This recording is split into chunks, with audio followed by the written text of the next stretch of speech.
सुंदरवन जंगल में एक चालाक लोमड़ी रहती थी जिसका नाम था लाली। लोमड़ी लाली बहुत होशियार थी लेकिन उतनी ही लालची भी। उसी जंगल में एक ताकतवर लेकिन थोड़ा भोला भालू भी रहता था जिसका नाम था मोटू।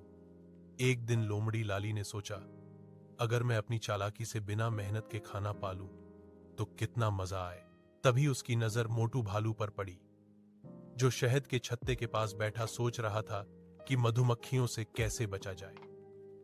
लोमड़ी लाली बोली, अरे भालू मोटू भैया, तुम इतने परेशान क्यों हो? मोटू बोला, मुझे शहद खाना है लेकिन मधुमक्खियां डंक मार देती हैं। लोमड़ी लाली मुस्कुराई, अगर मैं तुम्हें एक तरकीब बताऊं जिससे रोज शहद और फल मिलें तो? मोटू भालू की आंखें चमक उठी। सच? बताओ ना, लोमड़ी लाली बोली। हम जंगल में जादुई पेड़ की अफवाह फैला देते हैं। कहेंगे कि जो भी उस पेड़ के नीचे फल और शहद चढ़ाएगा उसकी सारी परेशानियां दूर हो जाएंगी और हम रात को सारा खाना खा लेंगे। मोटू भालू पहले तो हिचकिचाया पर लालच में मान गया। जादुई पेड़ का खेल। दोनों ने जंगल के बीच एक पुराने पेड़ को चुना।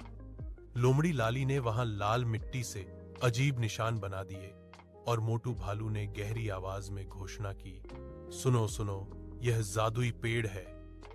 जो भी यहां खाना चढ़ाएगा उसकी इच्छा पूरी होगी।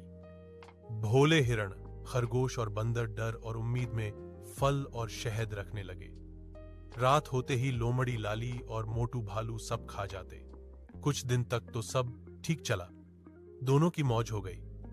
रोज तरह तरह के फल, शहद और मेवे मिलने लगे। लेकिन जंगल में एक समझदार कछुआ भी रहता था जिसका नाम था टिंकू। उसने देखा कि पेड़ तो वही है लेकिन खाना गायब हो जाता है। उसने सोचा, कुछ तो गड़बड़ है। सच्चाई का खुलासा अगली रात टिंकू कछुआ पेड़ के पीछे छिप गया। आधी रात को उसने देखा कि लोमड़ी लाली और मोटू भालू दबे पांव आकर सारा खाना खा रहे हैं। सुबह होते ही कछुआ टिंकू ने सब जानवरों को बुलाया और सच्चाई बता दी। पहले तो किसी को विश्वास नहीं हुआ लेकिन जब सबने छिपकर देखा तो लोमड़ी लाली और मोटू भालू रंगे हाथों पकड़े गए। मोटू भालू डर गया और बोला, मुझे माफ कर दो, यह सब लोमड़ी लाली की योजना थी। लोमड़ी लाली बोली, अरे अकेले मैंने थोड़े ही खाया। जंगल के राजा शेर ने दोनों को बुलाकर कहा, धोखा देकर पाया गया भोजन कभी सुख नहीं देता। तुम दोनों को सजा मिलेगी। सजा यह मिली कि अब दोनों को पूरे जंगल के लिए 1 महीने तक मेहनत करके फल और शहद इकट्ठा करना होगा लेकिन खुद नहीं खा सकेंगे। सीख। 1 महीने की मेहनत के बाद लोमड़ी लाली और मोटू भालू को समझ आ गया कि मेहनत की कमाई ही सच्चा सुख देती है। उन्होंने सबसे माफी मांगी और आगे से ईमानदारी से रहने का वादा किया। और बच्चों, इस कहानी से हमें क्या सीख मिलती है? लालच बुरी बला है।